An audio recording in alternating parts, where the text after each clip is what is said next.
This channel does not promote any violent, harmful, or illegal activities. All content provided by this channel is meant for an educational purpose only. TV9 বাংলায় আপনাদের স্বাগত। এই মুহূর্তে আমার সাথে পার্ণ মিত্র। পার্ণ, তোমাকে TV9 বাংলায় স্বাগত। এই মুহূর্তে যেটা নিয়ে চর্চা, তুমি বিজেপি ছেড়ে আজকে তৃণমূলে যোগ দিলে, কি কারণে এই সিদ্ধান্তটা? দেখো, 6 বছর আগে আমি যখন সিদ্ধান্তটা নিয়েছিলাম, অবভিয়াসলি আমাকে যে সুযোগ, আমাকে যেভাবে বলা হয়েছিল যে I will be able to work for the people of Bengal, বেসিকটা ওখানে পলিটিক্সে আসার কারণটাই ছিল যে মানুষের জন্য কাজ করব। এবং আমার মনে হয়েছে 5 বছর সেখানে থেকে কি 6 বছর সেখানে থেকে যে আমার মনে হয়েছে সেই ডিসিশনটা হয়তো বেঠিক হয়ে গেছে, এবং সেটাকেই সংশোধন করার জন্য আজকে এই তৃণমূল কংগ্রেসের সাথে জয়েনিং। এবং আমি ধন্যবাদ জানাবো আমাদের মাননীয় মুখ্যমন্ত্রী মমতা বন্দ্যোপাধ্যায়কে, যে উনি আমাকে এই সুযোগটা দিয়েছেন, অভিষেক বন্দ্যোপাধ্যায়কে আমার পাশে দাঁড়ানোর জন্য। এবার ওনারা যেভাবে চাইবেন আমাকে ঠিক সেভাবেই পাবেন। এবারে আমরা শুনেছি যে গেরুয়া শিবির থেকেও নির্বাচনে তোমাকে প্রার্থী করার প্রস্তাব দেওয়া হয়েছিল।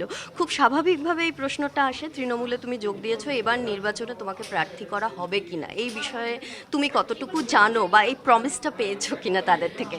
দেখো, এইটা আমার হাতে নেই, এটা একেবারেই আমার হাতে নেই, আগের বারও ছিল না।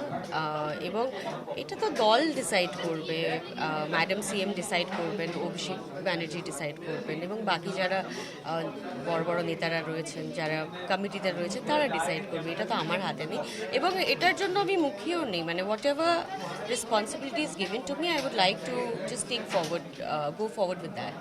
আগেরবার তুমি বরানগর থেকে প্রার্থী হয়েছিলে, যদি এবার প্রার্থী হওয়ার সুযোগ হয়, কোনো এরকম কেন্দ্র আছে কিনা যেখান থেকে তুমি লড়তে চাইবে?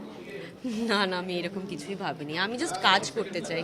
মানুষ অনেক কথা বলে, কথা বেশি বলে, কাজ কম করে। আমার মনে হয় I want to focus on the work.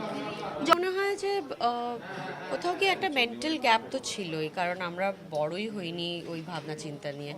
So কোথাও একটা আড়ষ্টতা ছিল, প্লাস আমার মনে হয় না ওরা খুব একটা মানে যেভাবে ওনাদের পথটা এগোচ্ছিল, ওনাদের পথের সাথে আমি ঠিক মেলাতে পারছিলাম না নিজেকে, সেই জন্য আজকে এখানে। টলিউডের কেউ যখন যোগ দেন, তখন একটা সুবিধাবাদী তত্ত্ব চলে আসে যে সে নিজের কিছু সুবিধা পাওয়ার জন্য যোগ দিচ্ছে। সেক্ষেত্রে তোমার থট প্রসেসটা কি থাকবে? কারণ সমালোচনা তো হবে।